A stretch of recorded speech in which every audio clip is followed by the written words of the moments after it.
Your line is now muted.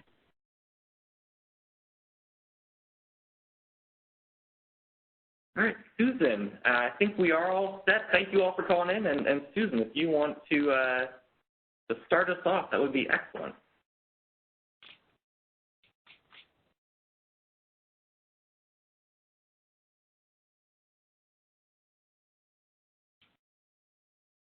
And Susan, I believe you're muted in WebEx, so make sure that you hit the unmute button in WebEx itself.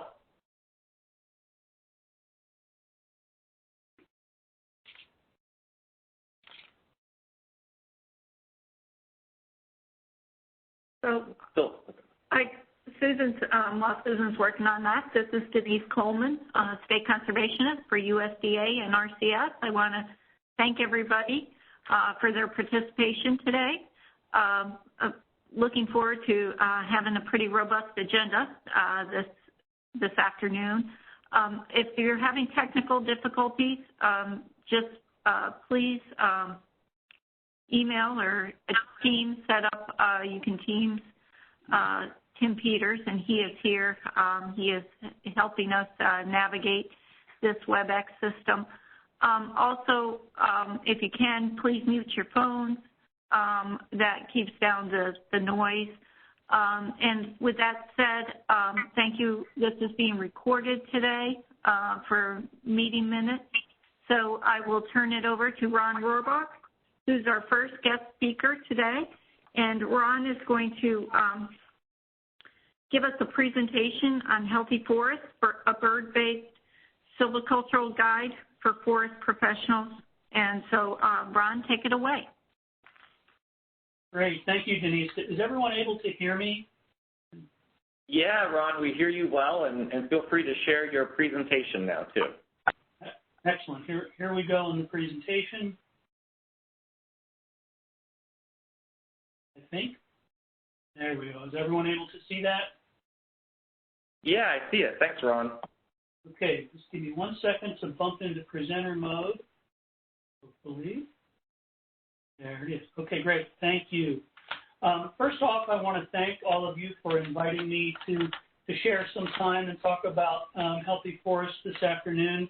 I very much appreciate it, and I especially want to thank Peter Hoagland and Ashley Lemming for extending the invitation. What I want to do today is to really talk about two things. I want to give you an overview of Audubon's Healthy Forest program, talk a little bit about some of the things we do, our approaches to managing forests for birds, and then I want to get into a new publication that we have out that Denise described the title of at the very beginning, that was actually funded by the Pennsylvania NRCS office through a Conservation Innovations grant. And before we jump into all of that, I'll just tell you a little bit about myself.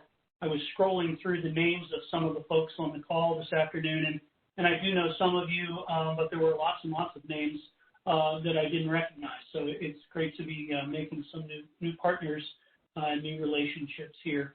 So my name is Ron Rohrbach. I'm the Director of Conservation Science and Forest Programs for what had been Audubon, Pennsylvania, which is up on the screen right now there. We're now merging with Audubon, Maryland to create Audubon Mid-Atlantic. It won't change a lot about, how we work here in Pennsylvania.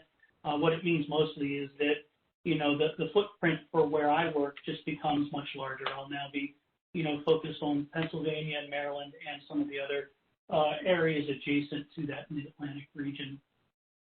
I grew up here in Pennsylvania, down around the Harrisburg area, Cumberland Valley High School near Carlisle. Did my coursework, graduate and undergraduate degrees at Penn State.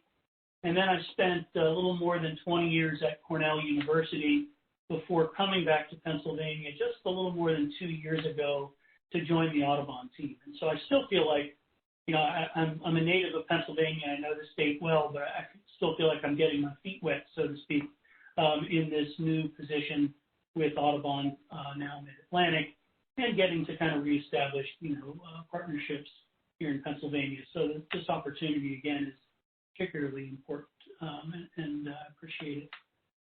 So the Healthy Forest program within Audubon. Well, a lot of times when I give talks about, Audubon's forest work, I think people expect to hear me talk about how to plant native plants in forests and yards, and how to protect cavity trees in forests, and those sorts of things that we think of when we think about bird protection. And of course, those are all important.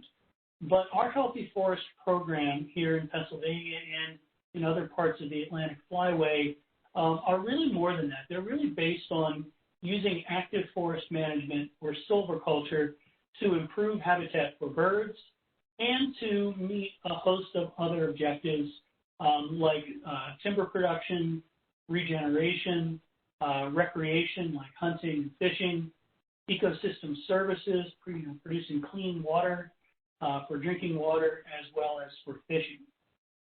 And so it's not just about protecting things, it's about using active management to accomplish multiple goals, some of which might seem at odds with one another. The main thing that might make the sort of forest management we do different than typical sustainable forest management that you might be familiar with is that we use birds to drive a lot of it. And some folks might say, well, so what? What about birds? One of the things that I like to talk about with birds is what I call the power of birds. In fact, I have a whole presentation I give about this. Birds are different than other forms of wildlife, other taxonomic groups, in that they engage people in lots of different ways.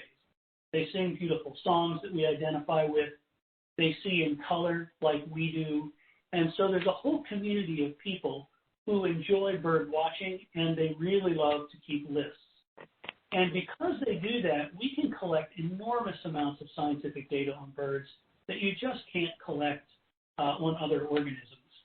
So for example, redback salamanders are great bioindicators in forest systems, but we don't have very much data on redback salamanders compared to what we have on a bird, say, like the wood thrush. So as an example of that, I'm showing this really cool looking animated map that you see right now. This is actually not just a pretty map. It's a real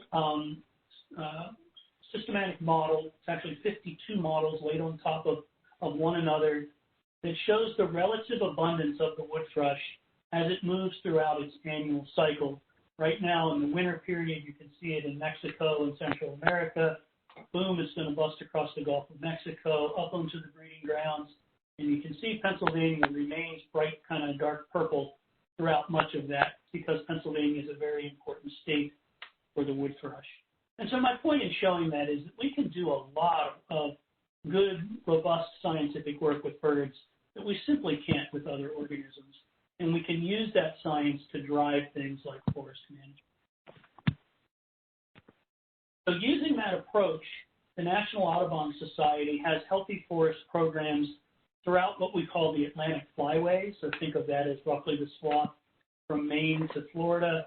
And we have those programs in New York State, Pennsylvania, Connecticut, North Carolina, South Carolina, and to a lesser extent in a little bit of Florida up in the Panhandle. So why birds? Well, we just talked a little bit about the scientific value of birds, but we're also seeing steep declines in many bird populations. Some of you may be familiar with the paper that came out in October of 2019 in the journal Science, which showed that we lost about 2.9 billion birds in the last 50 years. That's about 30% of the overall population. And in that paper, what we were able to show is that it's not an even loss of birds across ecological niches or habitats, but there are some habitats that are losing birds more quickly than others.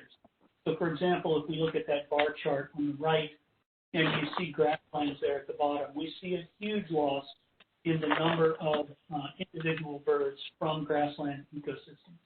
If we go to the top, we see that wetlands are the only ecosystem where there's actually a stabilization and increase in the number of birds. And that's through a lot of programs from stemming from the Clean Water Act, groups like Ducks Unlimited, working to improve wetlands, and also, a number of Nrcs Farm Bill programs that have improved and protected wetlands over the decades. So we want to look now at eastern forests, which is the fourth one down from the top, the green bar, and we'll dig into that more deeply. So in eastern forests, we've lost about 170 million individual birds, or about 17% of the population. And so if we're ever going to recover those bird populations, you know, we need to start now. We've been doing work for decades. Some of it has been very good, but it has not scaled very easily to what I think of as making biologically meaningful change. But I think that, you know, if anything, we've learned through the increase in wetland birds that we can do this if we put our efforts, you know, toward it and our resources. So population recovery is one important reason to, you know, to recover forest birds. But another reason to me is simply the tool that birds represent. They're fantastic bioindicators. They're sensitive to the amount of forest in the environment. They're sensitive to the quality of that forest. So think about the age class distribution of forests, the structural diversity of forests. Do they have an understory or not? And lots of different stressors impact that. You know, overbrowsing by white-tailed deer, invasive plants like Japanese stiltgrass, you know, insect pests, all sorts of things. And then lastly, the other point I want to make is that I put symbiosis in parentheses here. There's a bit of what you might think of as a symbiotic relationship, which is natural, and that these forest birds evolved with forest systems, and the forest evolved with the birds. And I hope it into all the science. There are a number of papers that show that forests are more productive and healthy when they have healthy bird populations. And this is true also for a number of commercial species like white oak, for example. But why birds on private land? Well, about 80% of eastern forest birds are distributed across private lands. That's even true in a state like Pennsylvania, where there's a lot of public land. So another way to think about that is if we were to take that public land away, if we were to just kind of, you know, we obviously wouldn't do that, but if we were to remove that private land or somehow make it degraded and make it less valuable for those birds, we're functionally reducing the carrying capacity for birds across the landscape by as much as 80%. The other reason to think about birds on private land is what landowners tell us. The bar chart on the right is from the American Forest Foundation. I'm sure you know if you have done forest work have probably seen these sorts of numbers before. When you ask forest landowners why they own forests, almost always among the top three are, you know, for purposes of benefiting wildlife and enjoying wildlife. So what are some of the birds that we're concerned about here in Pennsylvania? There's actually quite a large suite of them. I'm just going to profile a few here. They include the Canada warbler, the cerulean warbler, the golden-winged warbler, and the wood thrush. I have boxes around those because those are birds that we specifically do work for. But there are a number of other birds that are associated with those species that benefit from habitat work on behalf of the wood thrush or, say, the golden-winged warbler. One of those there in the middle is the ruffed grouse. You know, we probably all know that ruffed grouse is experiencing a lot of trouble at the moment, probably connected to West Nile virus and habitat loss. And so improving habitat for some of these other species also creates habitat for ruffed grouse at the same time.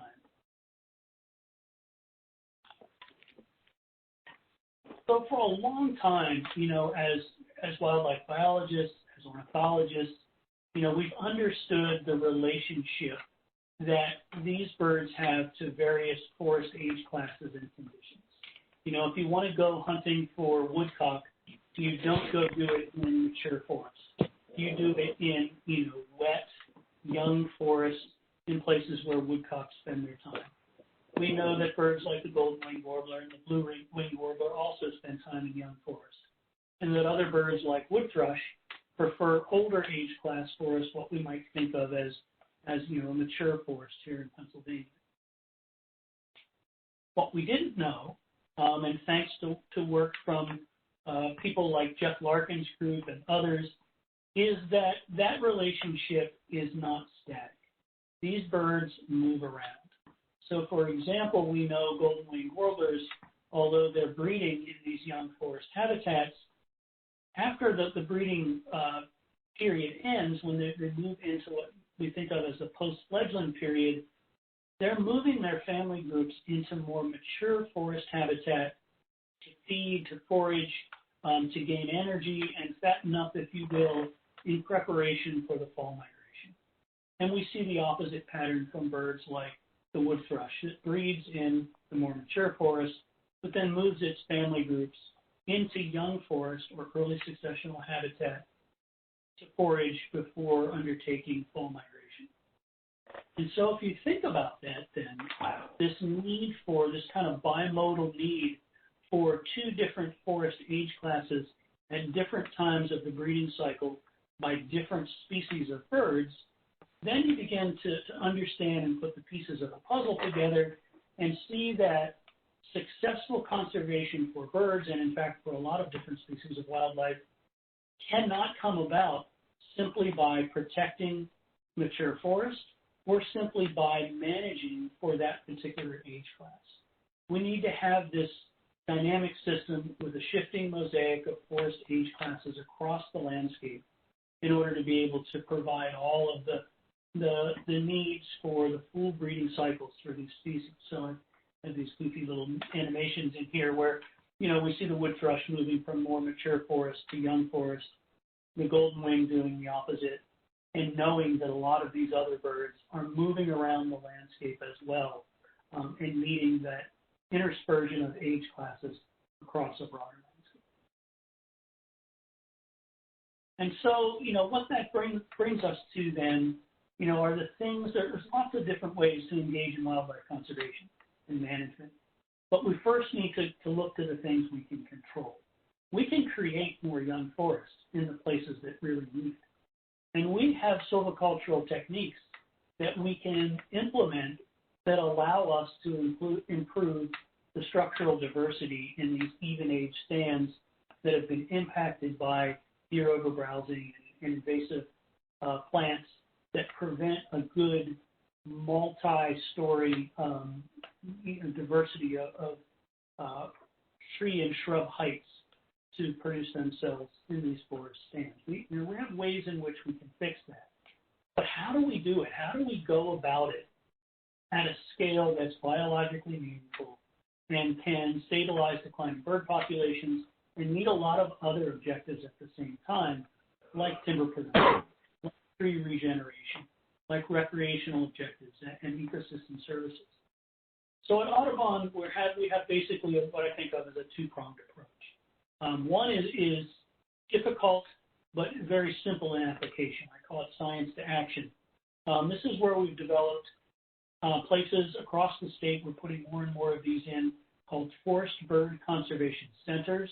They're places, I won't spend a lot of time on this, but they're places for one reason or another that are important for birds and that we have access and opportunity to begin to work. And some of this work was actually funded as part of the Nrcs SIG grant that I mentioned earlier. And in these places, we form partnerships with the stakeholders who have control of the land in those conservation centers. And we work directly with them to kind of inject or mold management actions that improve habitat for birds at the same time that timber harvests are going on or management plans are being written.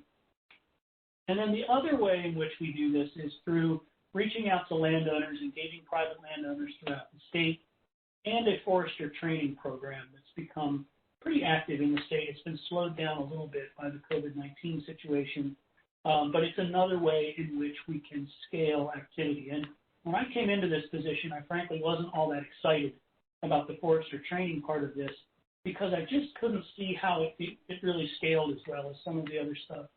But the more work that we've done with foresters in the state, the more we've seen how enthusiastic they are, the more excited I become about this. Each forester we train is potentially hundreds of acres each year where we can improve bird habitat, we can improve sustainability, we can create habitat for other wildlife simply through training and just nudging or tweaking the work that's done on private lands, much of it through NRCS farm bill operations, each and every year. And so now I want to shift gears a little bit. That was kind of part one of what I wanted to present.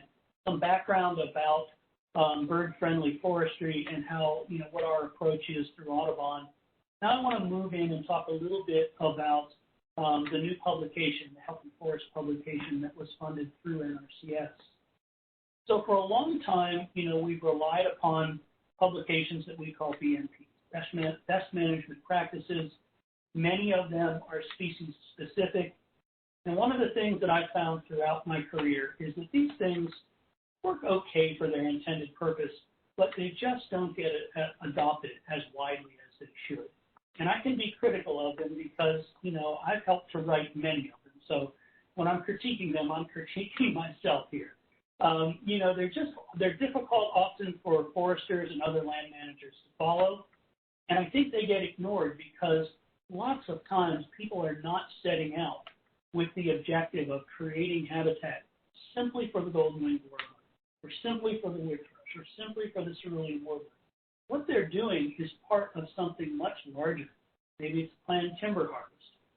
Maybe it's even something to do with putting in a gas well pad, or some other project that involves harvesting timber where they might be able to produce some good bird habitat, but these BMPs just don't line up as the way to go about it. And so we recognized that and tried to create what I think of as kind of a bridge publication that's still very detailed, in fact, even more detailed than the BMPs in terms of providing good silvicultural advice, but is also broadly applicable for those other situations when a forester might simply just want to know, all right, how do I tweak this shelter wood? How do I tweak whatever I'm doing in a way that's going to improve the habitat for birds as I go along?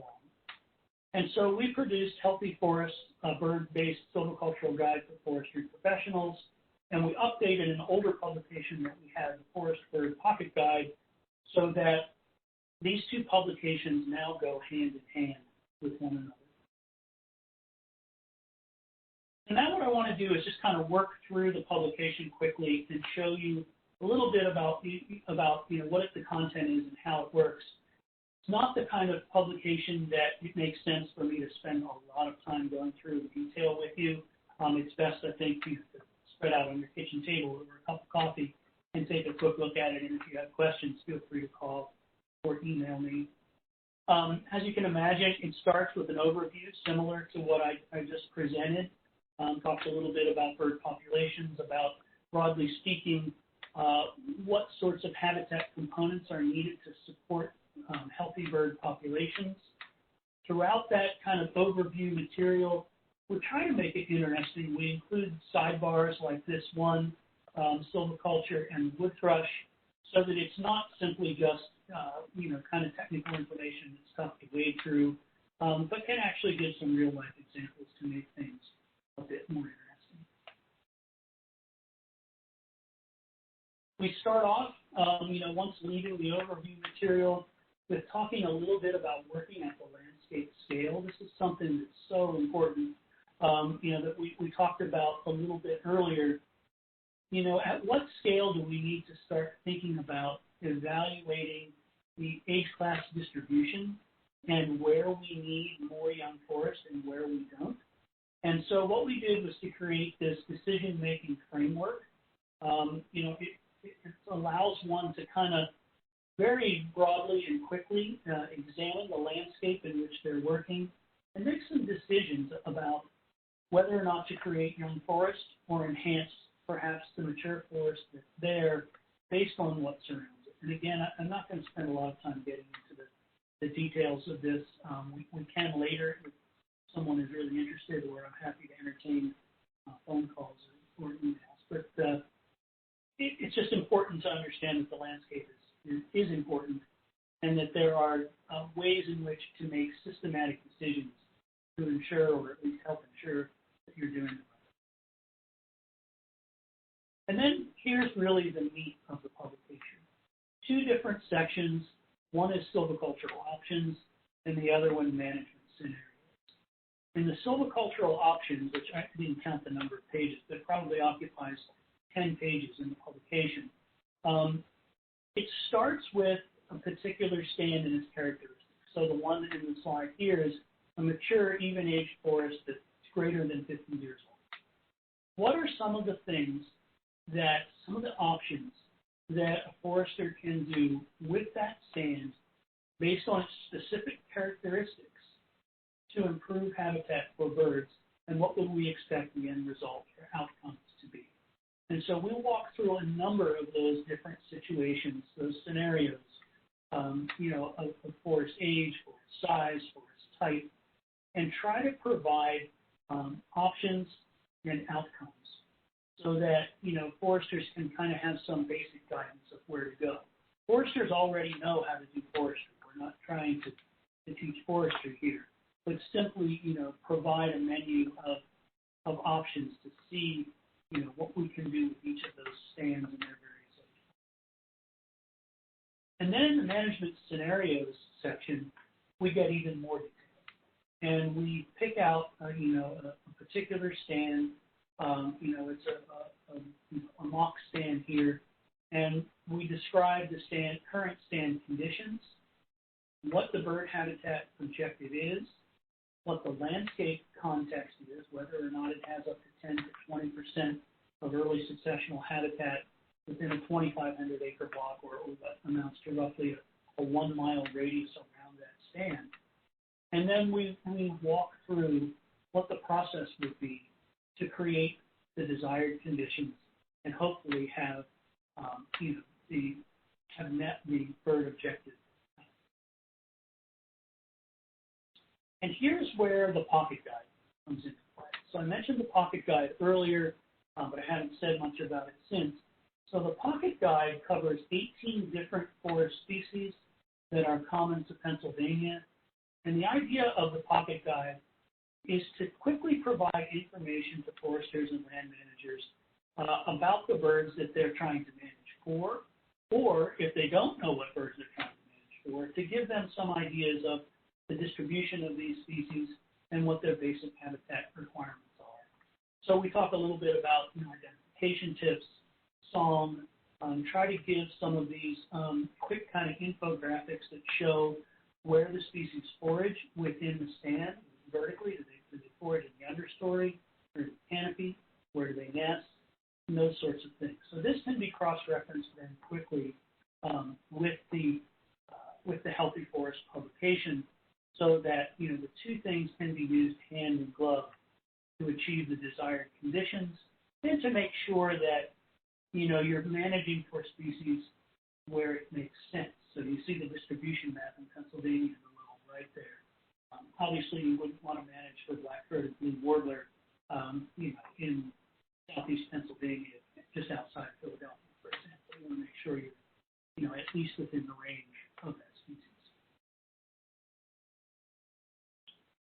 Then messaging. What we hear a lot from foresters, during our training workshops, is that they don't know how to talk, or they don't have much experience in talking with landowners about birds.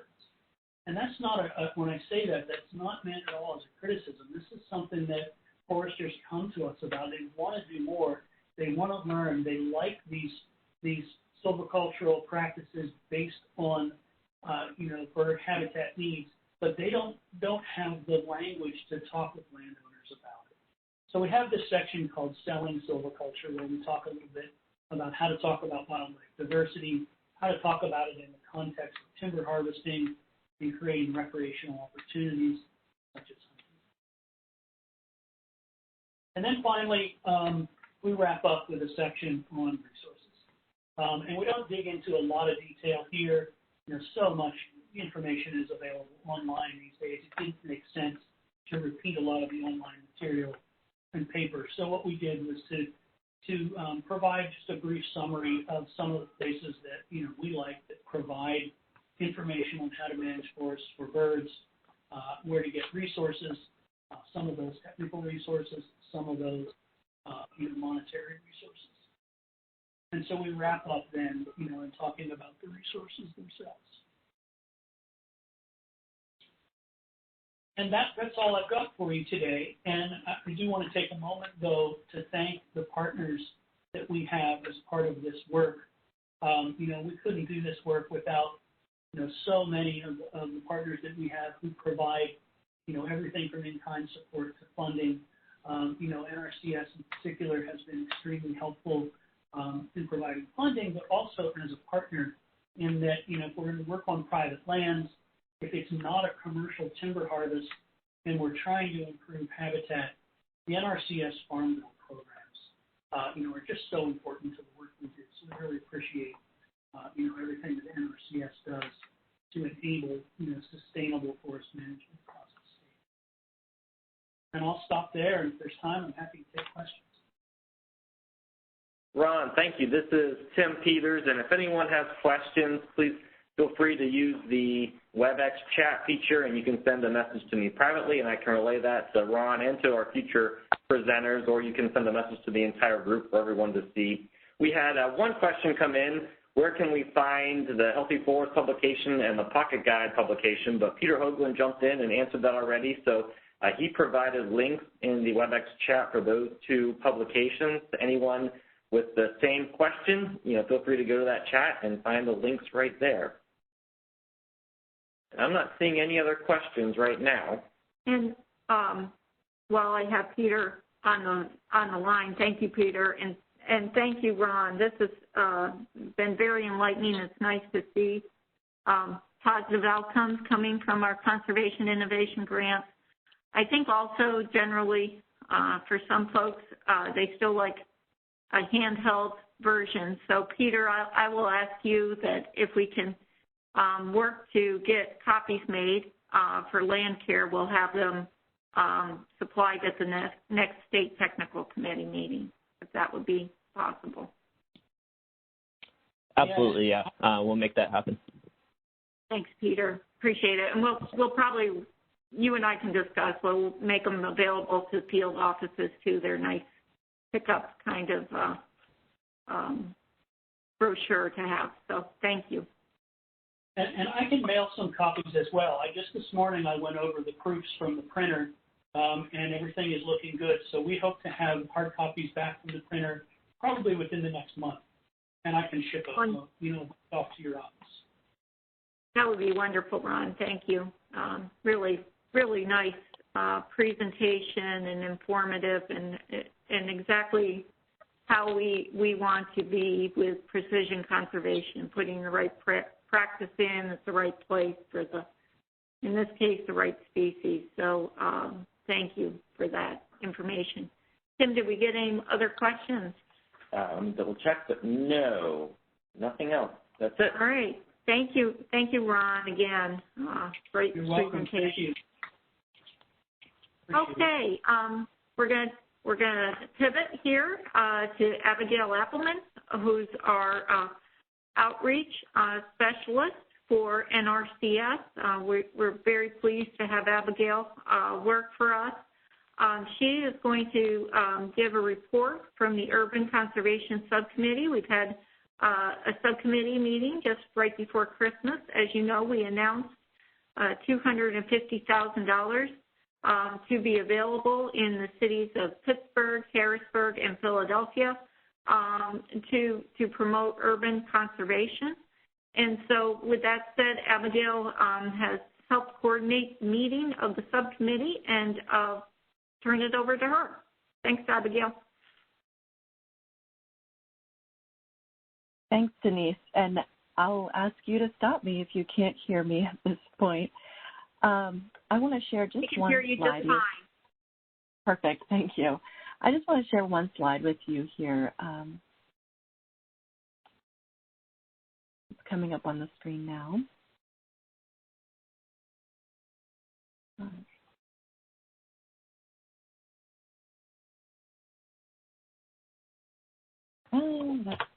So thank you for the time that we have to talk just a little bit about what we've been doing. First of all, we formed this Urban Interest Subcommittee of the State Technical Committee, and we met on December 22nd. And one of the first orders of business was to decide who would be the people to come to the full committee meetings and the spokespeople, and also who would give some direction to what the full subcommittee would like to bring as content to each of their meetings. And so I've asked Chairperson Scott Barkley and Chairperson Dimka Braswell to our meeting today. And there are two chair people because during the course of the meeting, it was discussed that there may be interest in different cities across Pennsylvania, and so it wouldn't be a bad idea to maybe divide the state up by region. And currently we have Scott Barkley, who covers Harrisburg and Pittsburgh, and Dimka Braswell covers Philadelphia and Harrisburg. So I'm going to ask, is Dimka available? Would you like to introduce yourself? Yes. Can you hear me? Yes, thank you. Okay. You have to excuse me. I'm kind of in the field in a quiet place right now. My name is Dimka Braswell. I am the administrator of R&B Farms. It is my husband and I's small farm in Philadelphia. We are displaced farmers. We were in Nicetown. We live in the East area. We're going through the USDA land purchasing program, and as chair for Philadelphia, we need a lot of technical assistance and information from Nrcs. We have not had representation for USDA or Nrcs in decades. We need guidance and assistance, partnerships for pretty much everything from heat canopy, urban forestry, workforce development for agriculture, STEM education in agriculture. And from our meeting on the 22nd, if anyone is looking at the agenda, you'll see a hodgepodge of information and things that we need in Philadelphia. On a larger scale, with Pittsburgh, Allentown, and Chester, we're also hoping to develop partnerships, not just in urban agriculture, but in rural agriculture, to bring some of the STEM education and techniques to the rural area, as well as the same skill set and techniques to the urban area. Myself, I feel that that divide, so to speak, between urban and rural hurts Pennsylvania, as well as black and brown farmers and immigrant farmers here in the state. And I really see a good path forward for Philadelphia, as well as for the rest of the state, in really getting our urban agriculture, or at least agriculture, plans down for conservation and for all the wonderful things that we know we can do in this state. So pretty much it. Thank you so much, Dimka. And is Scott on the line? Would you like to introduce yourself and say a couple of words?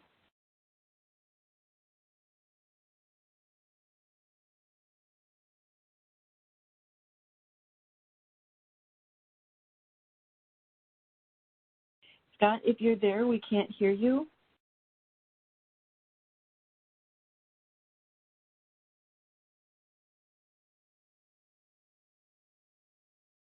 All right. Well, I apologize. Scott, if you're on the line, we just could not hear you. And certainly to the full committee, I say you will be hearing from Scott and Dimka more often in the future. And on the screen right now, I have our other members of the subcommittee. Certainly it is still open. If you know yourself or anyone else who would like to join, you are certainly welcome to do so. At our next meeting on March 9th, we will probably talk more about financial aid, or financial assistance is available through the Farm Services Agency. Also, Rural Development has assistance available. And we'll be probably taking a close look at the ranking questions for some of those EQIP funds that Denise mentioned just a few minutes ago, and how that will be just a little bit different in the urban scenario than it has been in the rural scenarios. So at that, I will open it up to any questions.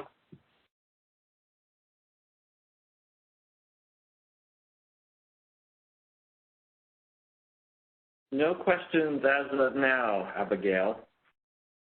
All right, very good. Thank you so much.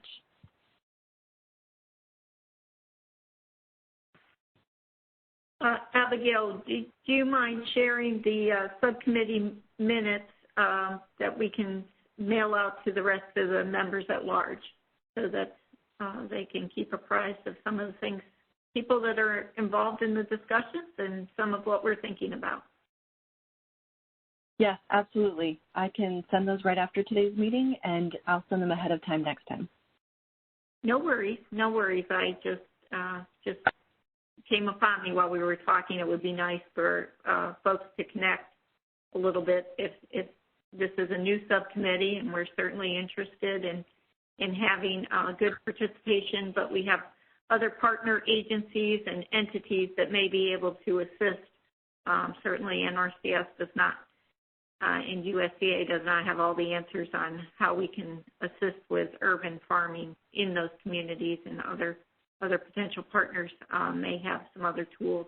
So we will make sure to share those minutes. So thank you, Abigail. Did we get any other questions? No questions. Okay. Thank you. Thanks very much. And thank you, Dimka, for providing comments today. We're looking forward to working with you and Pastor Barkley in the future, and all the members of the subcommittee. It's going to be an exciting new project, and we're very much looking forward to it. Thank you. Yep. Moving forward, we'll move on to our NRCS technical reports. Today we have Tim Peters, who's our Assistant State Engineer. Tim, and he's also our MC. We're very happy that he's here to manage the WebEx. So, but he's a man of many talents. So, Tim? Thanks, Denise. Yeah, Pete Vanderstappen's unavailable, so he asked me to fill in today and asked if I had anything that I would want to share. And I have 2 items, and my presentation's up, so you should be able to see it. I'm actually going to jump to my other slide first, but the first item that I wanted to mention that I would update as an engineering update is Supplement 7, which is our rainfall, runoff, and evaporation data. And as many of you know, NRCS supports the Act 38 Nutrient Management Program and therefore the Nutrient Management Technical Manual. And Supplement 7 is a part of that technical manual, and it's used to determine the contribution of rainfall to the total manure production, specifically when you're coming up with a manure storage size that's needed. We need to know how much rainfall would contribute to that volume. And Supplement 7 is the location to go to get information to come up with those calculations. So Supplement 7 hadn't been updated in a long time, I think 15, 20 years possibly. And so we looked at that, recognizing that rainfall events have tended to change. They tend to be a little bit more isolated and maybe a little bit more extreme, it seems like, in the more recent years. So we were looking to see if there were some trends there. What we found is that there really were just small changes to the monthly rainfall. Supplement 7 breaks out that data monthly and by county. And so there were some small changes that will be reflected in the updated Supplement 7. Now, aside from rainfall, evaporation values changed a little bit. So you'll see some changes to rainfall and then some additional changes to the evaporation that are built within that Supplement 7. Depending on your project scenario, there are times when you would want to consider evaporation and other times when you wouldn't. So Supplement 7 explains all of that. The new Supplement 7 will become official with the new Nutrient Management Technical Manual, which I believe is scheduled for release in October 2021 and would be on the Act 38 website. So that's the Supplement 7 update.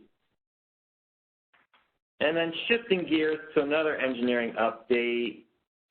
As probably a lot of you know, a big part of what we're doing this year and next year includes updating all of our conservation practice standards as part of that 2018 Farm Bill requirement. And we're in the middle of that process right now.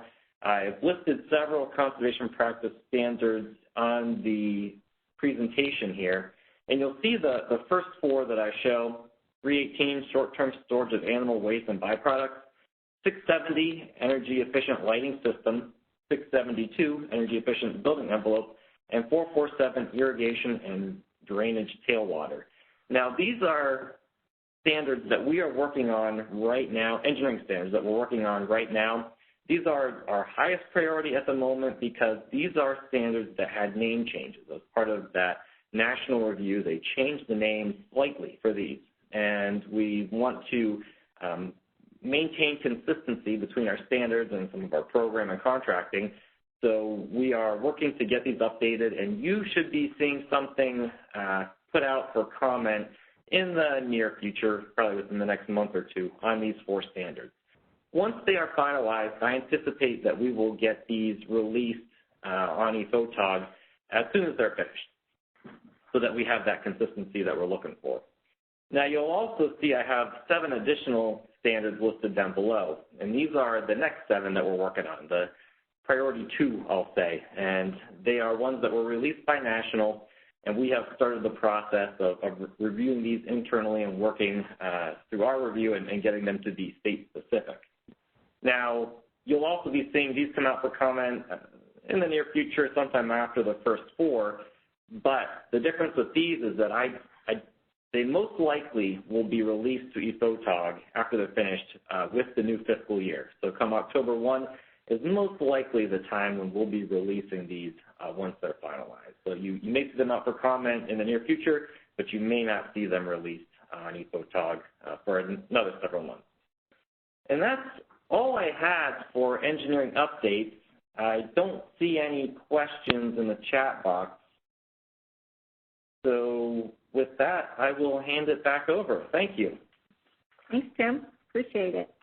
Okay, Ecological Sciences, Dan Ludwig has been called into a training session, so he will not be presenting today. But I'm going to turn it over. Hello? Denise, this is Susan Parry.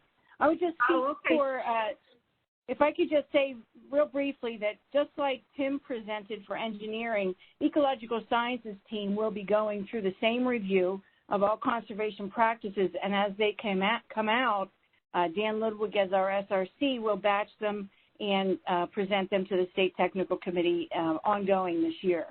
That's all I wanted to say. Thank you. Hey, thank you, Susan. Appreciate that.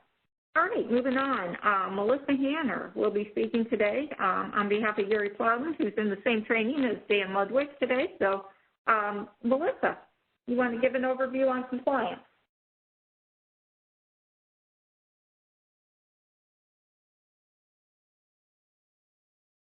And I'm not hearing you yet, Melissa, if you're talking. Make sure that you're unmuted within WebEx as well as your actual phone.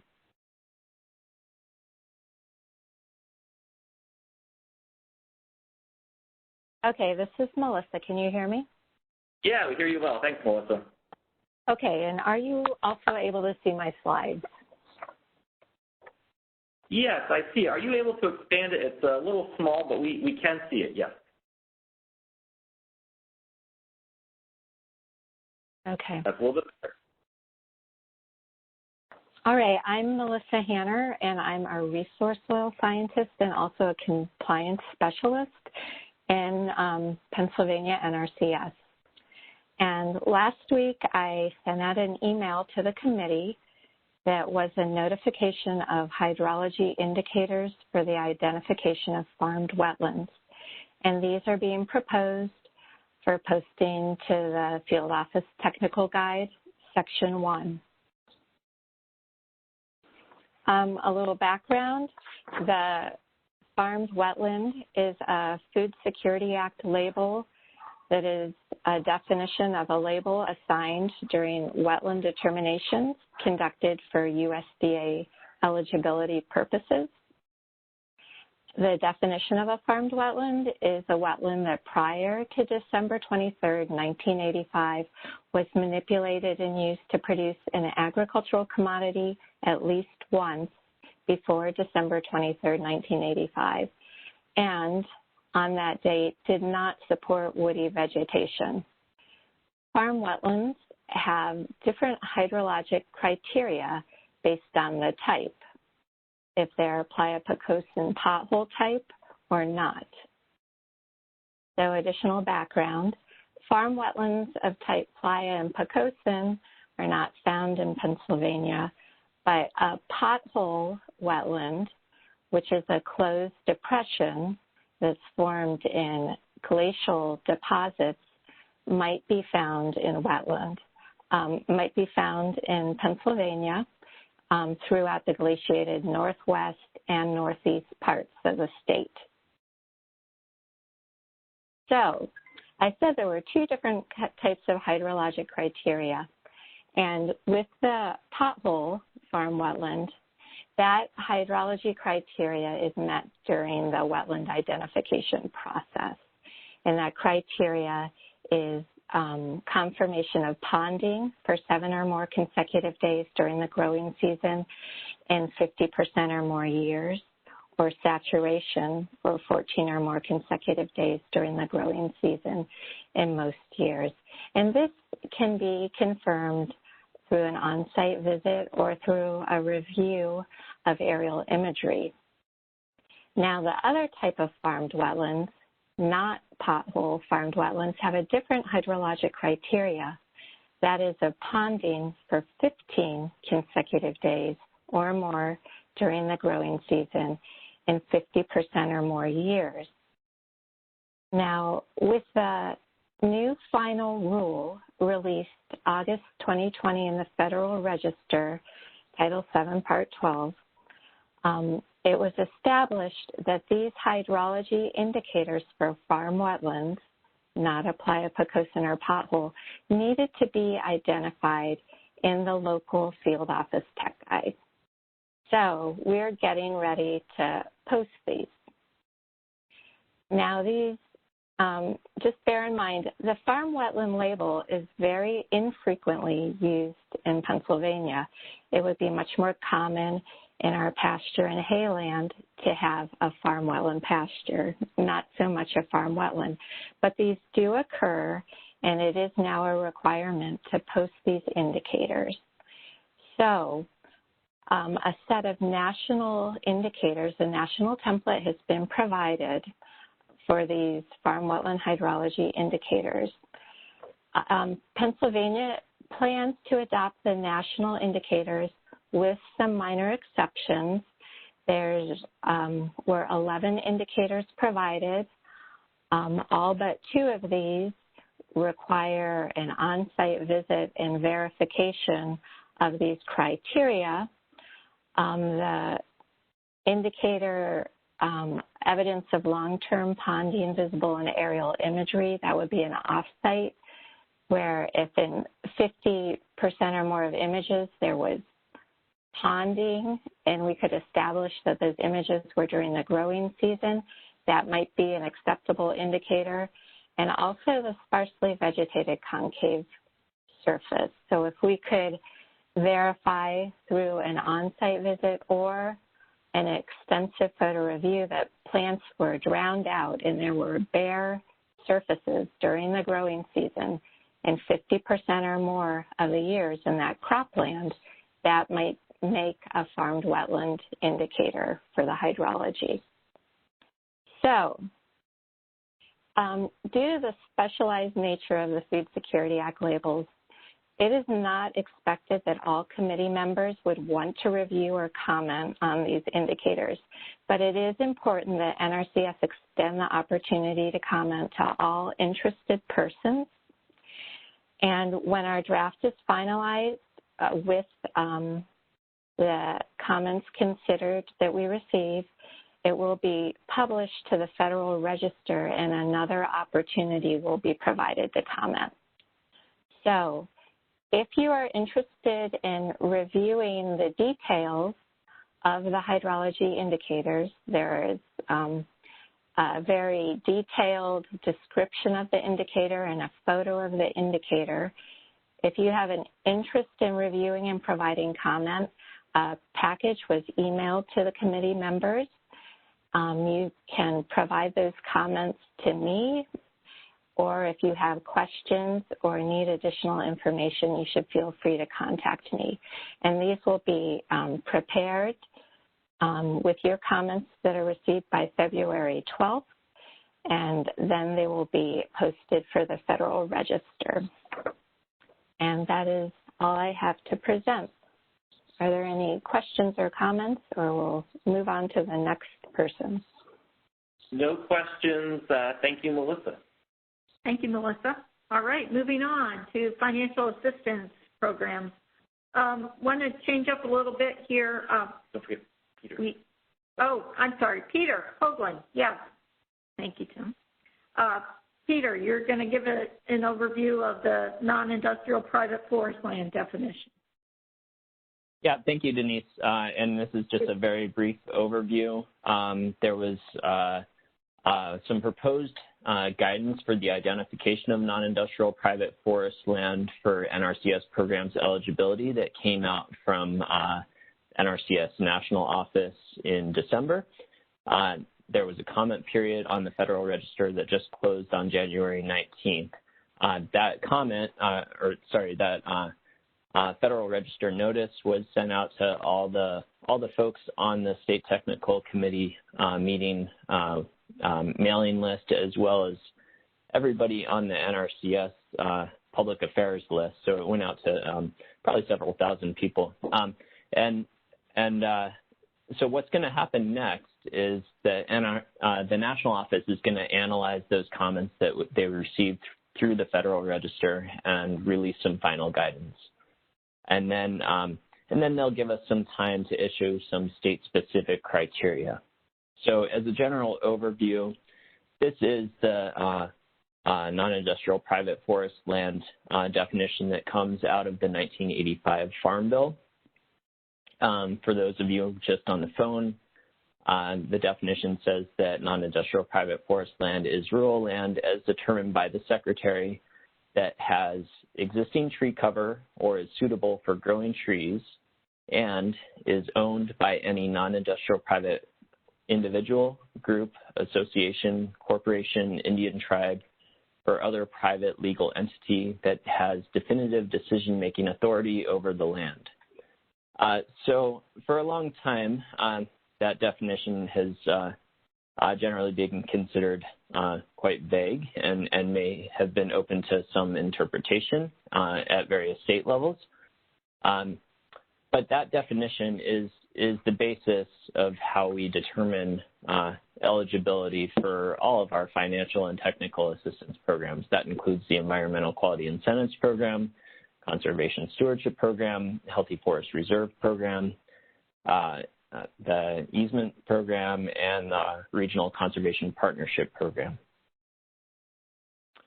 So the proposed guidance that was released through the Federal Register notice from the National Office includes a statement saying that NRCS will identify someone as a non-industrial private forest landowner if they own fewer than 45,000 acres of forest land in the United States and do not own or operate an industrial mill for the primary processing of raw wood products as determined by NRCS in consultation with the State Technical Committee, or meet criteria established for a non-industrial private landowner by NRCS in a state in consultation with the State Technical Committee. So what this guidance is doing and is not doing, it is not replacing the Farm Bill definition of non-industrial private forest land. This is giving NRCS some sideboards on determining what non-industrial private forest land actually is. And it is also giving states, which we previously did not have before, a little opportunity to put some customized sideboards in for the states. Now, this is the proposed guidance. This guidance might change once the final guidance comes out after all the comments have been reviewed. But we're moving forward with assuming that hopefully we will still have the opportunity to adjust criteria at the state level in consultation with the State Technical Committee. So what we'd like to do is put a specific Pennsylvania-specific criteria request out for those two opportunities. So number one, what are the Pennsylvania criteria that should be considered for non-industrial private forest land concerning owning or operating an industrial mill for the primary processing of wood products? So that could include items like appropriate mill size, which could be based on equipment type or production output, so that we can ensure that family forest owners that own or operate portable mills are not inadvertently excluded from NRCS programs. And then the second criteria request is general. What other Pennsylvania criteria should be considered for non-industrial private forest landowner identification guidance in Pennsylvania? So that could also include items such as how we address timber investment management organizations, or TIMOs, or forest management, or forest managed as real estate investment trusts, also known as REITs, or anything else that we should take under consideration when we're developing state-specific guidance. So if you have any comments or suggestions, requesting that you please email them back to me by February 22nd, and my email address is there. And if you have any questions, you can reach out to me via email. And that is all I have. Okay, any comments or questions for Peter at this point? Nothing right now. Thank you, Peter. Thank you. Thanks, Tim. Thank you, Peter. Appreciate that. Moving on to financial programs, I want to thank, we have two ladies who they volunteered to help detail to NRCS in the absence of an assistant state conservationist for programs. And one is acting equip manager, Hathaway Jones, and the other is Ashley Lenig, who is the acting assistant state conservationist for programs. And both of these ladies have agreed to help us out on the financial assistance side. So while we're currently in the process of hiring a new individual. So with that said, Hathaway is first on the agenda. Hathaway, would you like to, we have Ashley up first. Okay, so we're going to have Ashley. Ashley, would you like to kick off? Sure, can you hear me? Yeah. Okay, just give me a second here to try to present.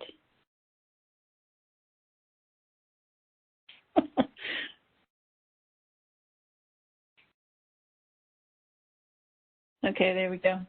Thank you. So this is Ashley Lenig. I'm a conservation program manager with NRCS, filling in for a little bit as the assistant state conservationist for programs until a new person starts hopefully next month. Just going to give you a little outline of the topics I'm going to talk about today, and then Hathaway Jones will share about the Environmental Quality Incentives Program.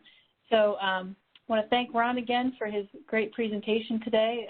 That was worked out through the Conservation Innovation Grant. So one update I'm going to give is on that. Then I'll be talking about Conservation Stewardship Program, and then lastly the National Water Quality Initiatives, which falls under EQIP, our Environmental Quality Incentives Program.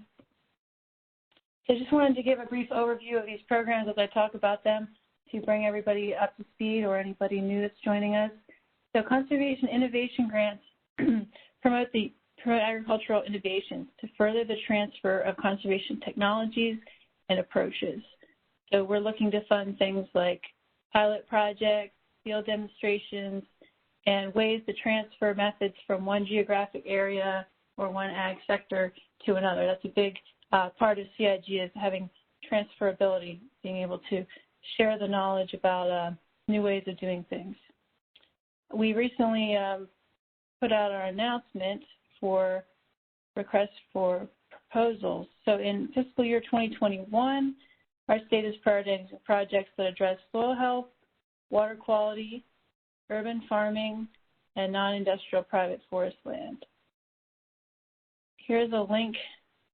The link doesn't seem to be appearing. If you go to the website grants.gov, you'll be able to go up on the top right. I can send that out in the chat later, but you can go up to the top right of the screen in the search panel and enter this code, and it'll bring you to our announcement. And then the deadline to apply to that is March 15th, and then we have like a midway point where it's a deadline for questions, and then we're expecting to start making selections in the spring. And of course, we would have to have the agreement finalized prior to the end of our fiscal year. So you'd want to click in there and read a little bit more about the priorities. We did tweak them slightly for this year.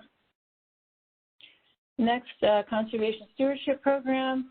There are 2 categories you can apply to under the Conservation Stewardship Program. You can be in ag lands or you can be in non-industrial private forest land. And then within those categories, those land uses, you can add associated ag land or farmstead, although those cannot be enrolled on their own.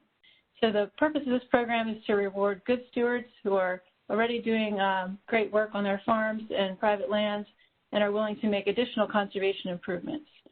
And those might be things like conservation activities like enhancements, bundles, and even practices, even though they get a lower payment rate than they do in the Environmental Quality Incentives Program. And then our payments through that program are based on performance level. So the higher level of stewardship you're doing typically get a higher payment.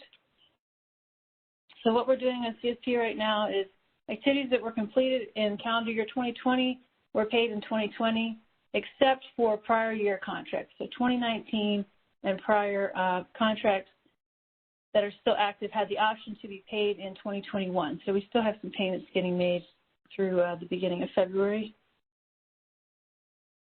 Right now we're working with CSP Renewal Contracting. So to get into CSP Renewal, you actually have to have an expiring contract that you would be renewing. And so with that, you'd be maintaining your practices you're already doing, your good conservation stewardship you're already doing, and then adopt more resource conserving activities on your land. That's how you qualify for CSP. For fiscal year 2021, we made the beginning farmer and socially disadvantaged farmer fund pools statewide ranking pools. We typically don't get a whole lot participation, and we wanted to open that up across the whole state, and then we designate 5% of our funds to each of those categories. And then our geographic area fund pool stayed the same, and that's to ensure that we have good spread across the state for this program. So that's just showing you the ag land fund pools. We have them divided up by geographic area. And in a similar way, we have the forest land divided up by geographic area. So those areas would share funds for the program. And then we have CSP Classic, which is our traditional conservation stewardship program. So it's the ones that are not renewals.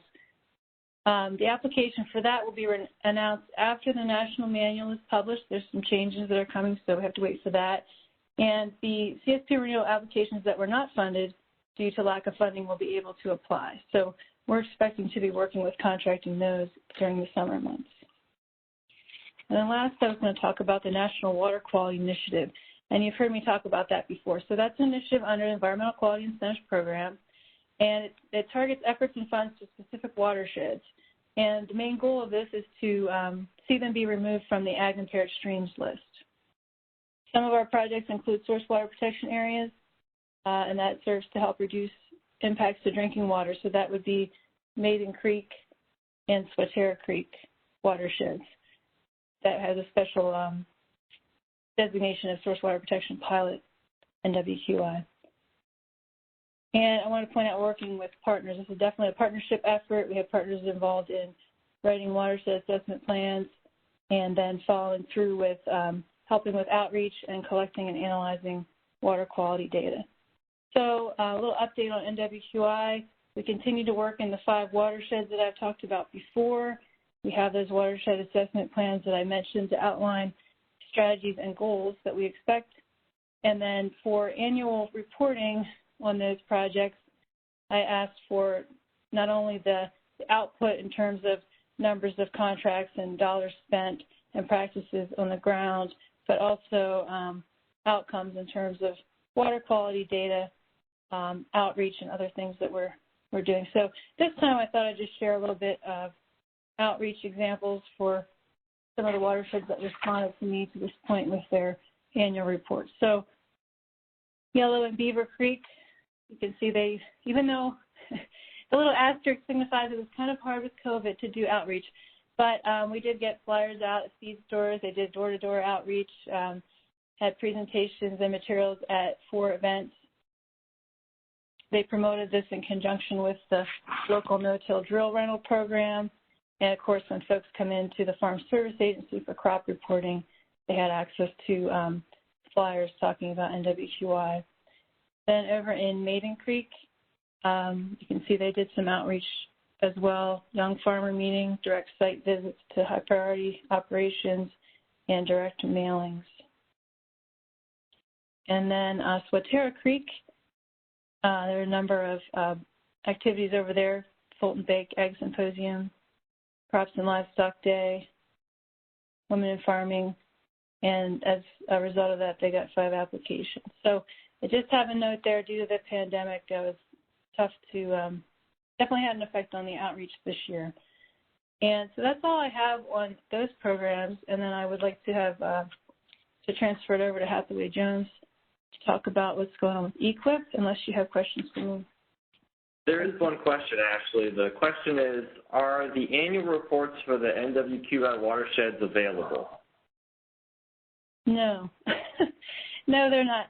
So I asked folks in our 5 areas to give me something, because at some point we're going to be doing a final report. These are 5-year projects, and the watershed assessment plan is like a living document. So at this point, we don't really have a lot to show. I mean, we may have collected some data, but we haven't analyzed data for 5 years on a new watershed that we can show. Here's the trend. But I'm just trying to get some information in and track the fact that we're actually getting our data collected so that we do have something to share in the future. So, no, I don't have anything right now to show you on that.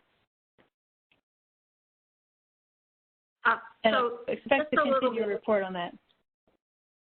We expect next week to have the NRCS annual report ready to be published, and within that we do touch base on some of these initiatives. So there will be that available, but actual outcomes, of course, we're still waiting.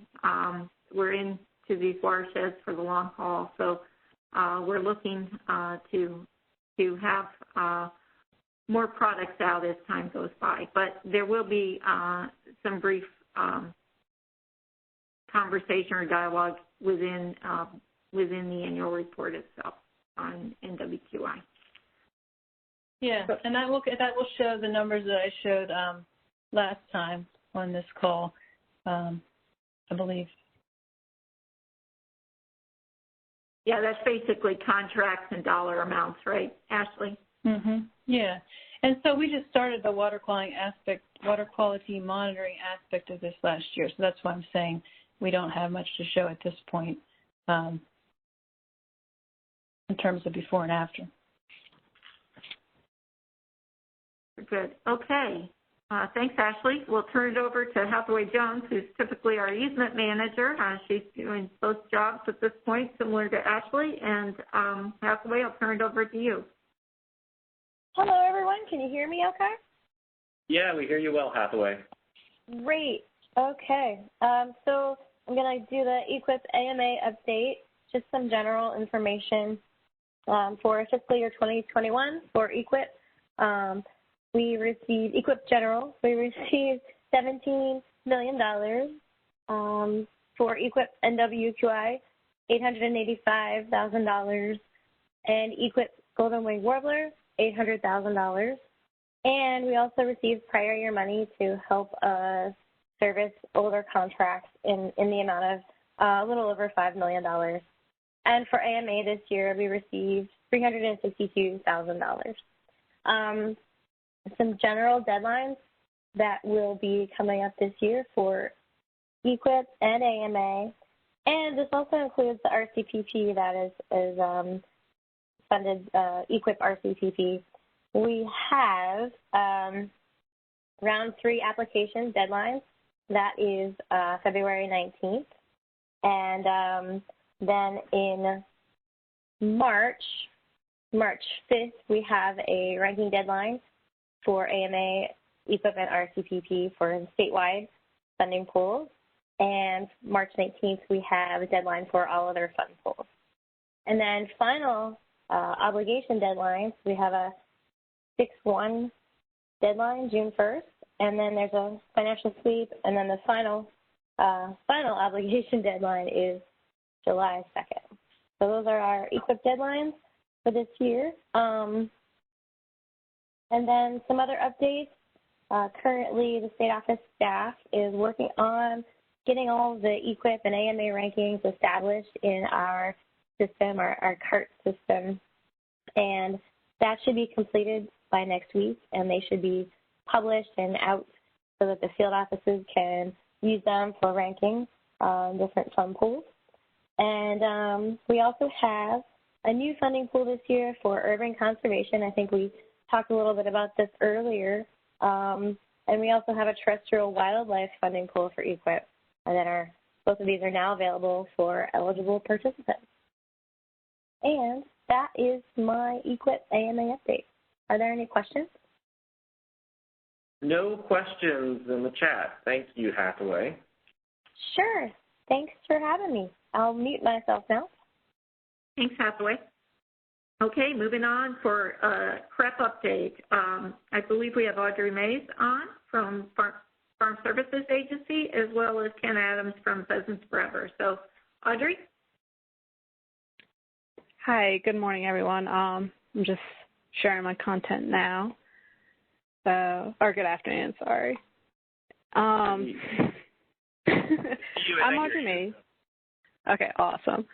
I'm Audrey, and I'm from the I work as an agriculture program specialist with emphasis on conservation, specifically CREP, for the Farm Service Agency. So I'm just going to update on, we revised and edited our conservation priority areas, water quality zone, and wildlife zone, and we're also working on updating the cost share program for Pennsylvania CREP. So in the middle of November, notice CRP 917 was published, and essentially they were asking the Farm Service Agency to look at the state's conservation priority areas, or CPAs, and the wildlife and water quality and air quality zones, and they gave us new guidance on what was allowed for, like, the size and limitations of the CPAs and the zones. So we had to look at our old ones, and they were based off of previous guidance and previous and they had to be revised to meet the new guidance. So as you can see, like, what we used to have as the current CPA was 543,631,000 acres, and we had to half that. And really this only really impacts CRP, so like general CRP, continuous CRP, and CRP grasslands. It has no impact on at all as on CREP. And all that these zones and the CPAs provide is extra ranking points for the CRP if the participant decides to enroll in CRP, any of those programs offered throughout FSA. However, I think as far as like the state goes, we have less than 5,000 acres total enrolled in CRP, and the majority of it would be CRP grasslands. So it's not a very huge impact for Farm Service Agency in that respect. But anyway, so we met with PADP, NRCS, PACD, and Pennsylvania Game Commission, and we decided to change to meet the new requirements on the CPA zone. It's just Mercer, Lawrence, and Beaver. Please disregard that Cumberland County. That should not be highlighted, which says incorrect. And we changed our wildlife and water quality zones to just include Cumberland County.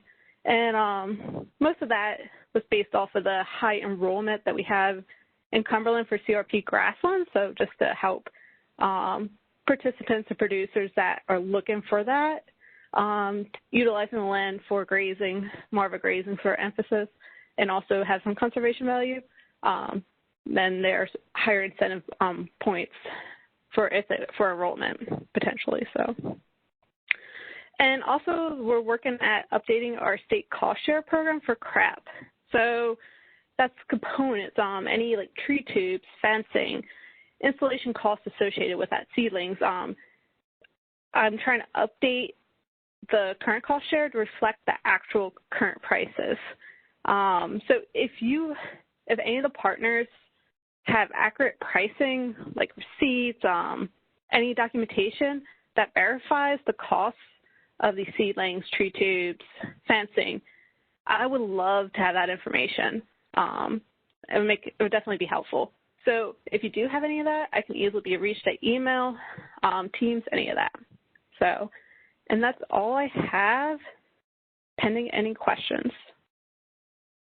No questions, Audrey. Thank you. Thank you, Audrey. Thank you. Oh, wait, there's a question. Which map erroneously had Cumberland County included? That's the Conservation Priority Area, the CPA. So Cumberland County is included in the National CPA, which in the Chesapeake CPA.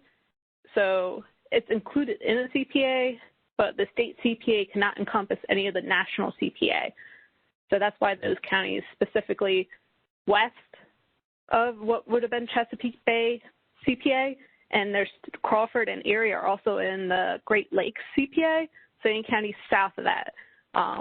So we just included those 3 counties in the state CPA. Very good. That's the only question. Thank you. Thanks, Audrey. You're welcome. Okay, moving on to Ken Adams with Pheasants Forever. Ken? Hi there. Getting my screen shared up here for just a second. Sure, we hear you.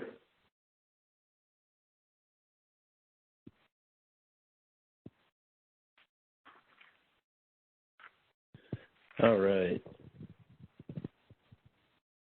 I'm not seeing your presentation yet.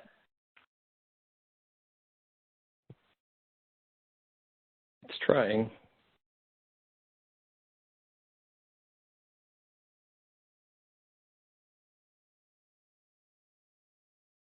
I don't know what the problem is, but we will soldier on without it here.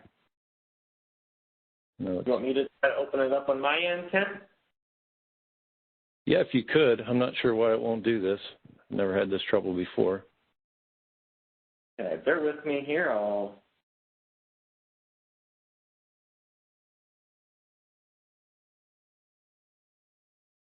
Okay, can you see it? Oh, there it is.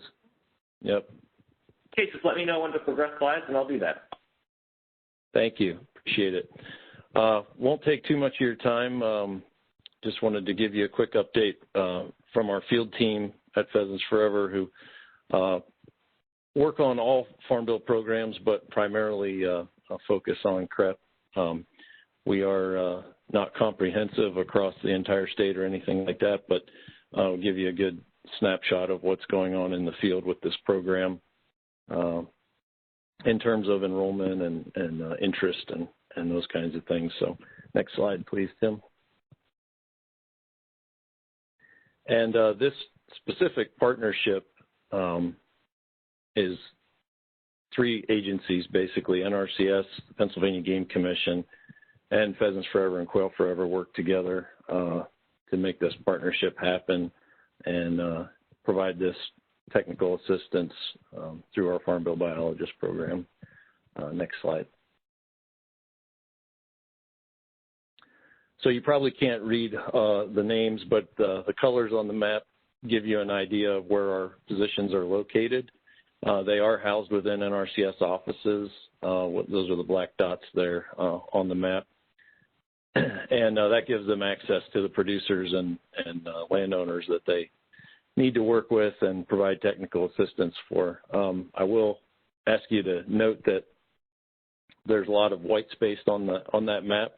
And again, so we cannot necessarily speak for a good portion of the state there, but I think it gives you a pretty good idea of what's happening in the field.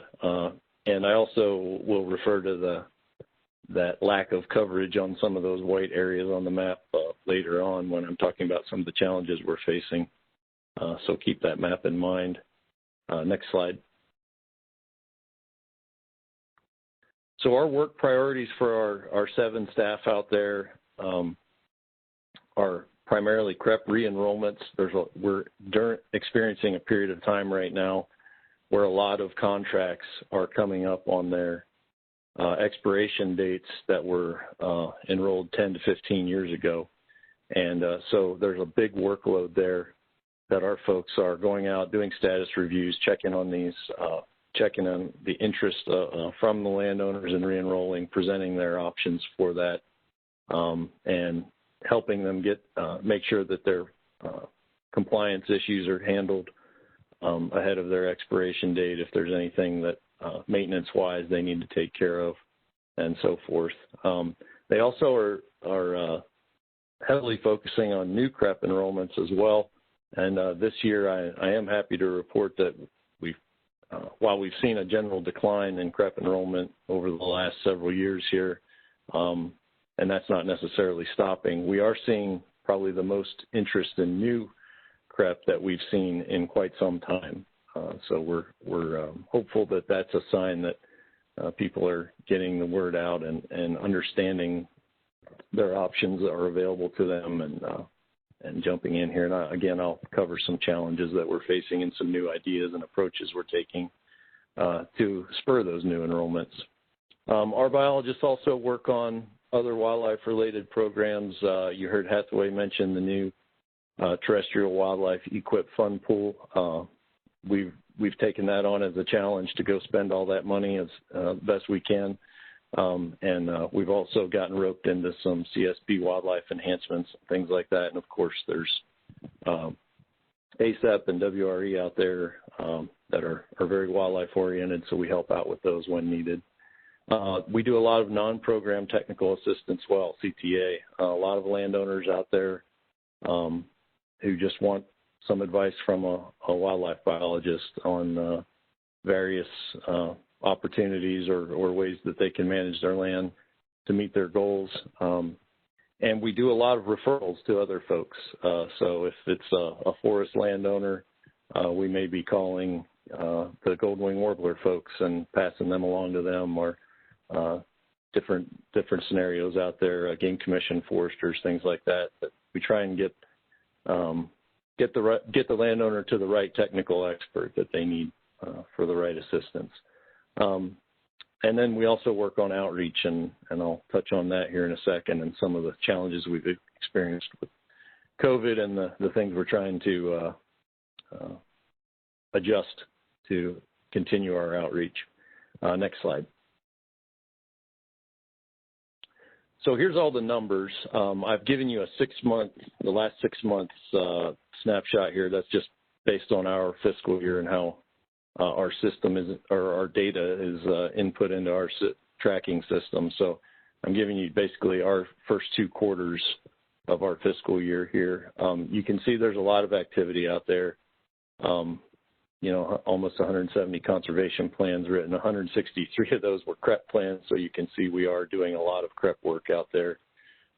48 of those, I believe, were new CREP contracts, so hence my comments earlier about the sort of the renewed interest and the chance that we're actually getting to enroll new acres again. Touching a lot of acres, and we're interacting with a lot of landowners, and again, trying to inform them on all of their options comprehensively, not just wildlife habitat or one specific program, but trying to connect them and to the folks that can help them. We're doing a lot of work with mid-contract management, trying to make sure that these fields that get enrolled are well maintained. We do run into some that are not that way at contract expiration time, and it ends up leaving the landowner with no ability to re-enroll. And so we're trying to get ahead of that and get out there and see these contracts and fields throughout the life of the contract, not just sign them up and wish them luck. And that's just it's a capacity issue that we've always had that challenge with, whether you're talking USDA staff or Pheasants Forever staff or anybody in between. So we've placed quite a bit of emphasis on that, because a lot of times the neglect is not necessarily intentional. It's just someone didn't understand what was expected or know what was going on out there in their field to know something wasn't supposed to be there. So We've invested a lot of effort into that and status reviews as well. And then I mentioned before, we do a lot of other technical assistance site visits and provide advice on, lots of acres from that standpoint too. Next slide. So some of our current challenges, and I'm not going to go into great depth here. I want to get invited back someday, and I don't want to exceed my time limit. So,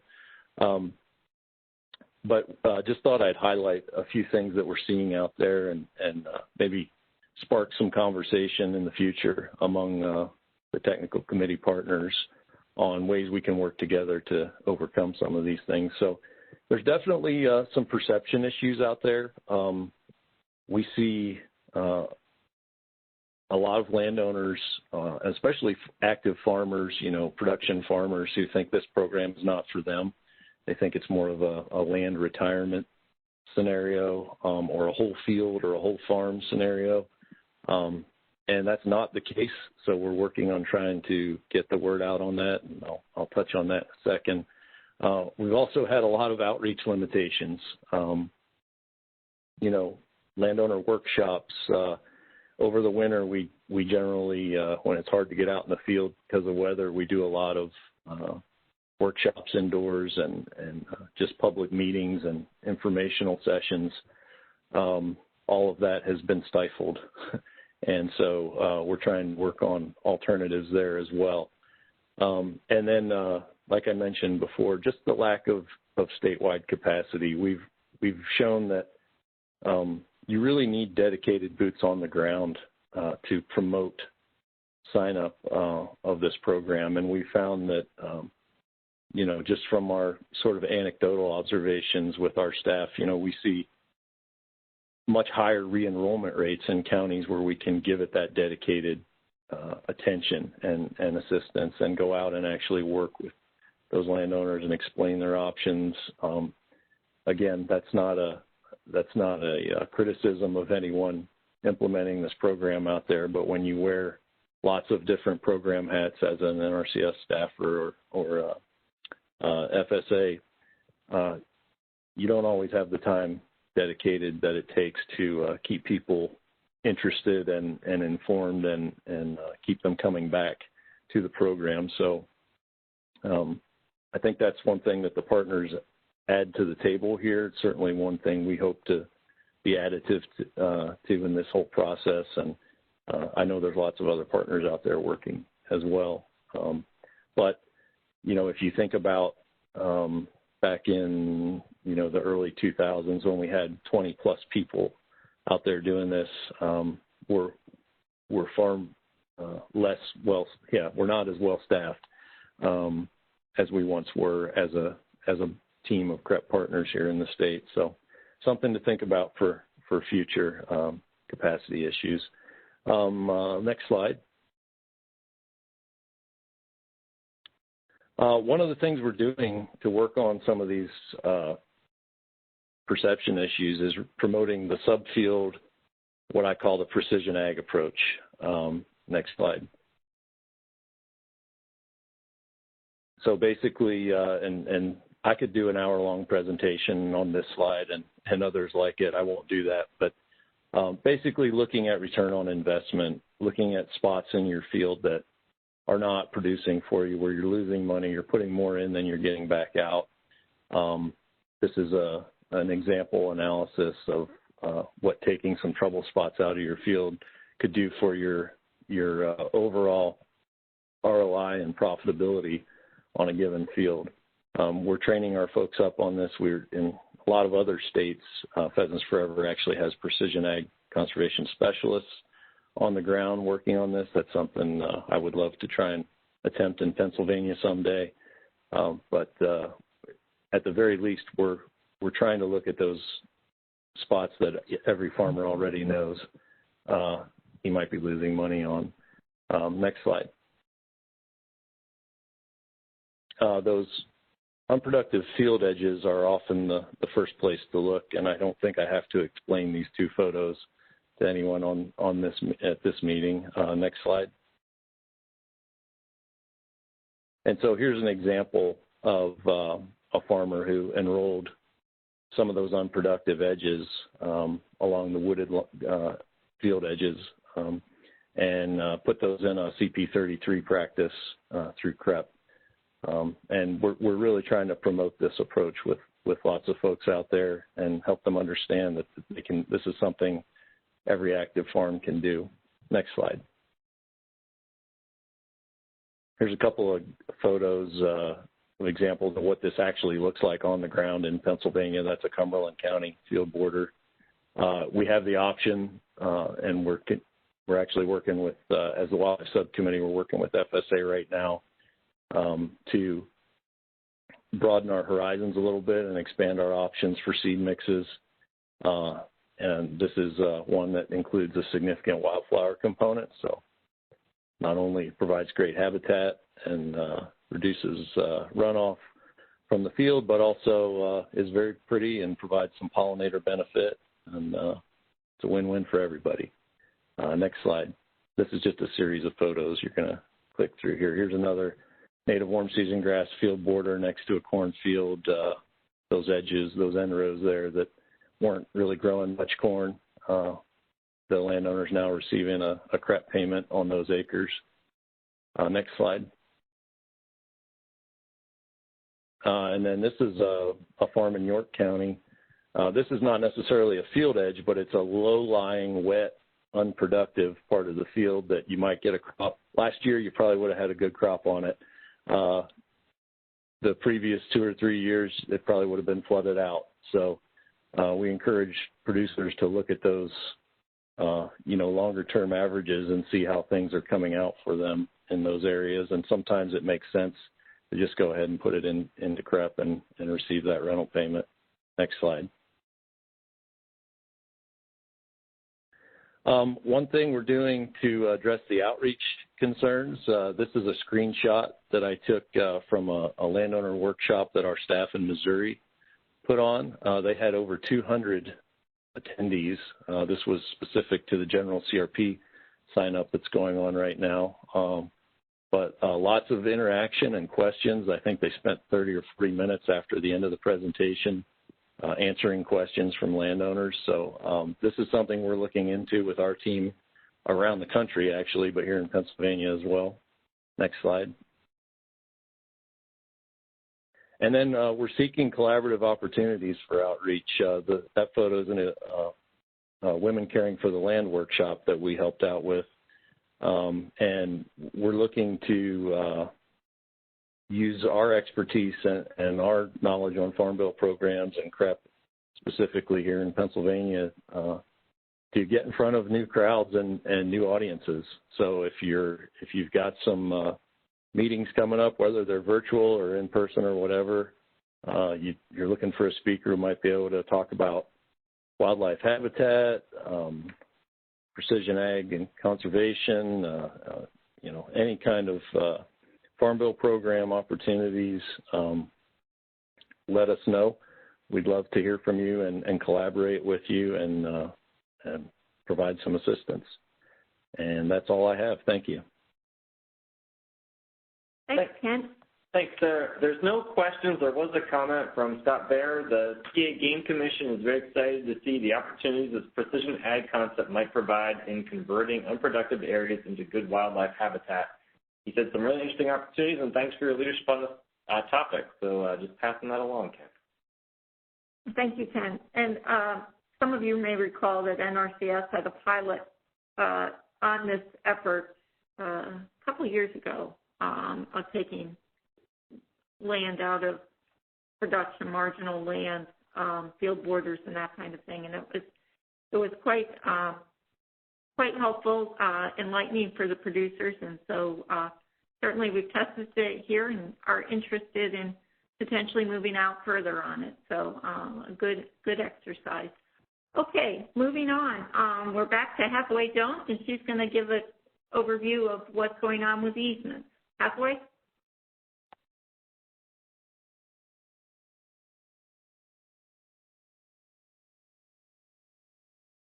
I'm not hearing you, Hathaway, if you're talking. Oh, hey, can you hear me? I hear you now. Yep. Awesome. Okay. So yes, this is the easements update for ASAP, ALE, and WREs. Our ALE funding, I'm going to start with funding. Our ALE funding for this year, that's agricultural land easements, is $1.3 million. And our wetland easement funding for new enrollments is $642,000. We also received a small amount of money to conduct stewardship on our wetland easements that need, maintenance and management, and that was a nice nod to help us with those tasks that we really need to. This reflects a trend in the agency to focus on continued maintenance of prior year wetland easement restoration. So that's really nice, and that funding is we received around $205,000 for that. So that was really nice to get, and that will be put to good use. We have some program deadlines for ASEP for this year. March 1st is the application deadline for the wetland and ag easement applications. We are working to complete then the rankings from those applications and CART processes and funds reservations by May 30th.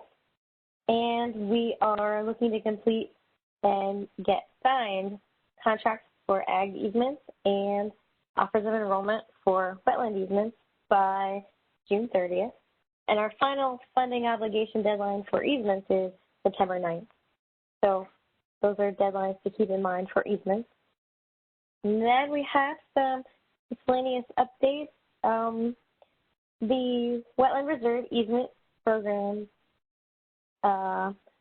Enrollment and Acquisition Strategic Process Guide has been updated, and that is our guidance document specific to how we manage the wetland program in Pennsylvania. So that's been updated, and that's just a small update to include the desktop and CART processes that now apply to easement and wetland easement. And so that can be found, I believe that was one of the documents that was posted for this meeting. And that's a good document to review to get a nice idea of how the wetland easement program is being managed specifically in Pennsylvania. And then we had some updates for compatible use authorizations in Pennsylvania. This is where we call these CUAs, and this is where landowners can request activities, permission to do activities on their easement that might be prohibited in their easement deed. And we're very selective about allowing these activities. And of course, it needs a document to be signed by Denise. It's kind of like a waiver saying, well, your deed says you can't mow, but we're going to let you mow to control invasive species or to benefit some kind of wildlife on your easement. And the change here, or the new guidance here, is that we are now limiting mowing paths on easement to 6 feet in width or smaller. And that change was also made in the wetland restoration criteria and guidelines document that was uploaded for this meeting. And you can see that on page 64 in the CUA section. And just as a reminder, CUAs are needed anytime a landowner wants to do any activity that's not expressly permitted in their easement deed. And the state conservationist, Denise, has to approve all of those. And we like to keep them temporary. We only allow them to be a maximum duration of 1 year. And we go back and reassess and approve that as needed in the future. The ranking forms for our ag easement and wetland easement have been shared with you for this meeting. The ag easement form, ranking form, has a small change, a new question related to CRP. The wetland ranking has not changed from prior years, but we're releasing it anyway for your review and comment. And once this meeting, since we've released these at this meeting, then we will make these rankings public and post them on our NRCS SharePoint. And these rankings are currently being entered into our system for use by field employees. And geographic area rate cap, GARC. Pennsylvania has completed an analysis of last year's rates, and the appraiser has determined that we are able to use last year's land values for this year's easement enrollment. So once we submit that package to our national office and they review everything and approve it, we'll be able to release those final numbers to you, which will be the same as last year, hopefully, unless our national office requires some kind of change or update. Hopefully that won't happen. And we'll be releasing those to you. Hopefully they'll be approved by our national office by the April State Technical Committee meeting. And that is all I have for easement. Are there any questions? No questions, Hathaway. Thank you. Okay. Thanks. Yeah, thanks. All right, moving on. Susan Marquardt to talk about Regional Conservation Partnership Program. Susan, are you there? Yes, can you hear me? We can hear you. Okay, good. I'd like to speak about the Regional Conservation Partnership Program today. And we have just completed our reviews for the applications that were received for fiscal year 20 and 21 RCPP projects. You should have received a notice from Ted that came out from me stating that we were in the process of reviewing those applications and the way we review those. We did receive 6 applications that we reviewed. There were 3 in the state and multi-state funding pool, and we had 3 applications in the Chesapeake Bay Critical Conservation Area funding pool. So our total requested amount for Pennsylvania was over $29 million. So we expect that we'll hear an announcement back from our national office, hopefully sometime in April, about those applications and which ones will be accepted to move forward to obtain project funding. The next funding opportunity we're expecting to see out sometime this summer. We're hoping that will come out in June of this year, and that will be for the next fiscal year 22.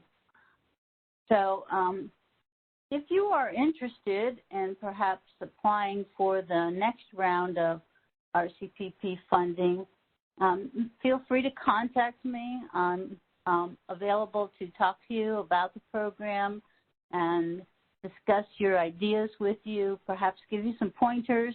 We're always interested in finding out what folks are working on before we get it, and it does help in the process for you to get a better understanding of the kinds of things that we're looking for. So that's all I have for RCPP right now, Denise. Susan, there was a question, or 2 questions that were the same almost. How much funding is available for RCPP? And then a second question for RCPP for fiscal year 2021. Well, there is about $200 million for the United States for each fiscal year. And out of that funding, we take the classic RCPP and the RCPP, the alternative funding arrangements. A little bit more than that is allocated nationwide, but there is some funding that comes off of the top for renewals, any projects that might be renewed, and also for any other contingencies that might arise, and for some work that we do internally, on our computer portal and things like that. So it's about $200 million each year that is allocated nationwide. All right, thanks. That is all of the questions. Thank you, Susan. Oh, wait, there was one more follow-up question. Do you know how much of that funding is allocated for the state out of that $200 million? Oh, so, and then another follow-up question. So PA could get $29 million? That's the... Well, actually, the total funding is divided into the two pools. So 50% of that funding that's available goes into the state and multi-state funding pool.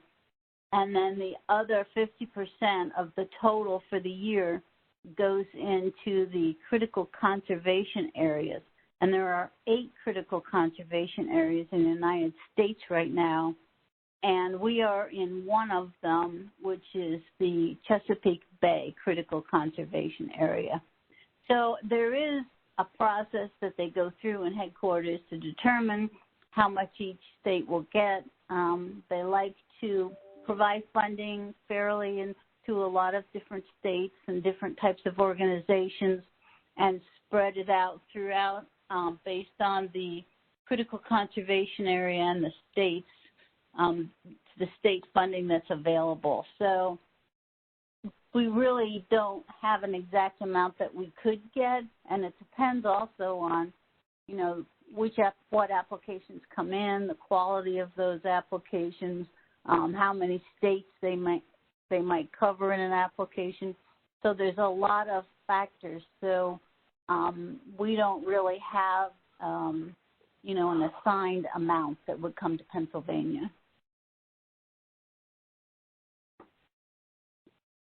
Thanks, Susan. That's it for questions. Thank you, Susan. Appreciate that. As a final, this concludes the meeting.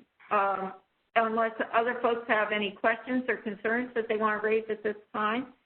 And then again, we always welcome new presenters and guest speakers.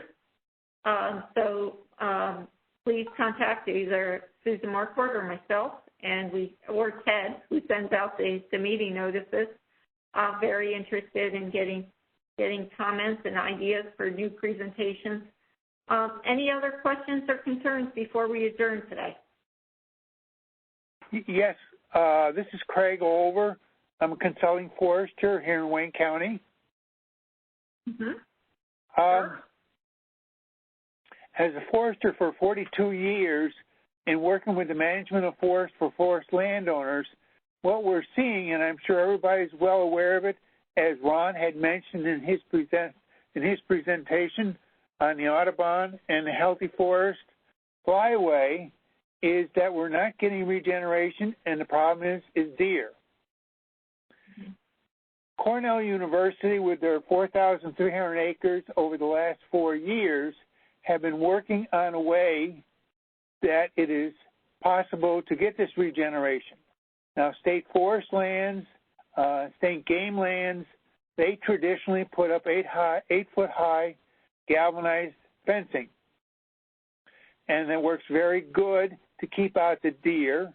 It costs about $4 per linear foot to install the galvanized fence. It's a high maintenance, where if a tree falls on the fence, the deer now can get in the exclusion and feed on the regeneration that you get. The other cost, the third cost is, at some point, and it's usually in about 10 years, you should take that fencing down, and that's another cost of about $3 per linear foot. Well, Cornell University has been working on, with their forest, doing what they refer to as slash walls.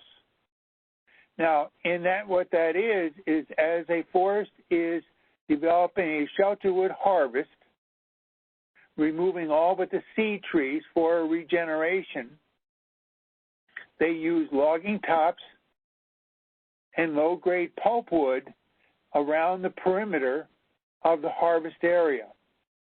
Now, this barrier is a minimum of 10 feet high and 20 feet wide.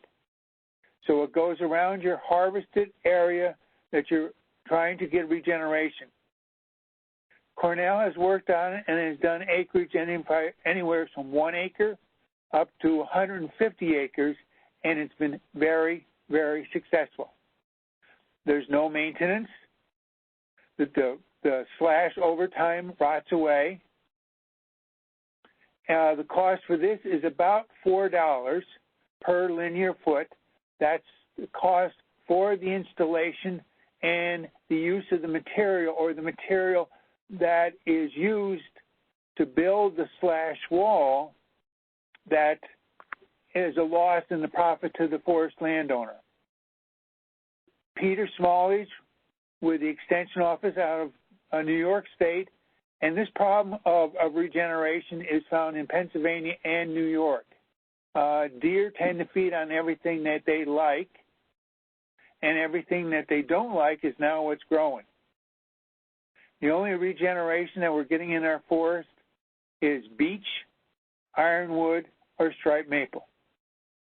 So Peter's also looking at funding in New York State from NRCS. So I bring this to the attention to the committee today just to think about it, and if there's more discussion or to see what they've done. They've only worked on this project for 4 years. They have found it to be very, very effective.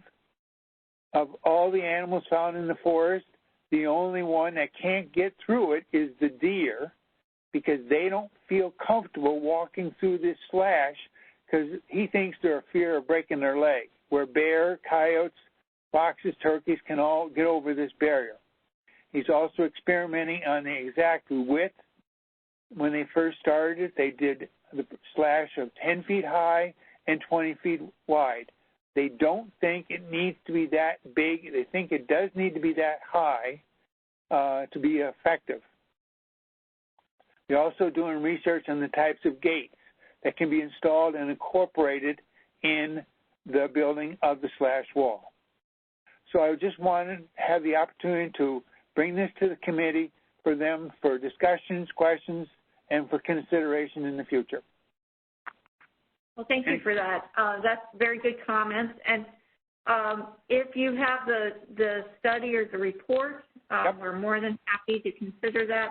The other thing is, do you know if this was funded, if Cornell was funded through a CIG? I do not. To do this work? Okay. So we will task Peter Hoagland to talk to his counterpart in New York State. It may already be on the pay schedule, or there may be conversations about developing a practice for this type of thing. So, Peter, Denise, if I could chime in just briefly, and Craig, thank you for bringing that up. This is already on the radar of the National Forester and the regional foresters, and it's been under discussion on how such a slash wall could be incorporated into our pay schedules and adopted at the regional level. So I appreciate you bringing it up and keeping us on the grindstone. All right, good, great, good. I'm glad to hear that. He wrote an article in the New York Forest Landowners, and I can forward that article to somebody if you request. Yep, please. Please forward it on to me. And your name is? Sorry, Peter Hoagland. Okay. Right. And my contact information was on the presentation earlier today. Yes. And I'll put it in the chat here. Thank you. I will do that. Thank you. Thank you for the opportunity.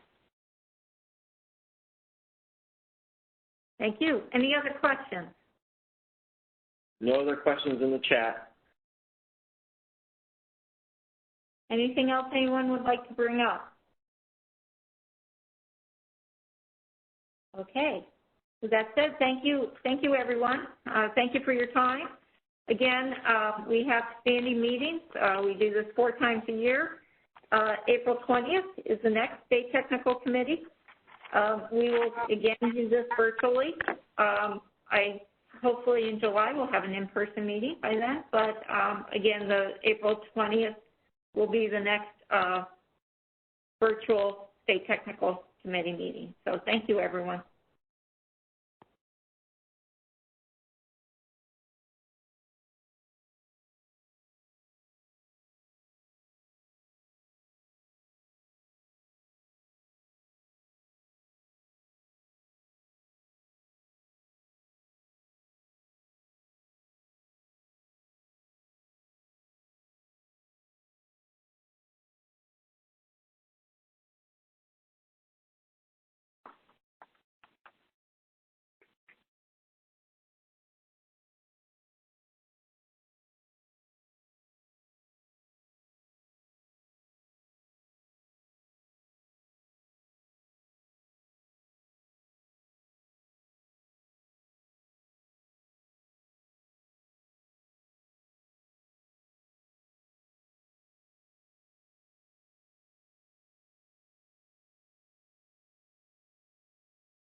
This AT&T teleconference operator, is this conference still in session?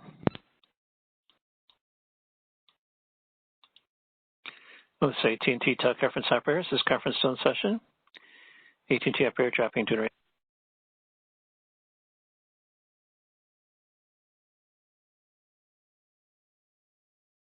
We're sorry, your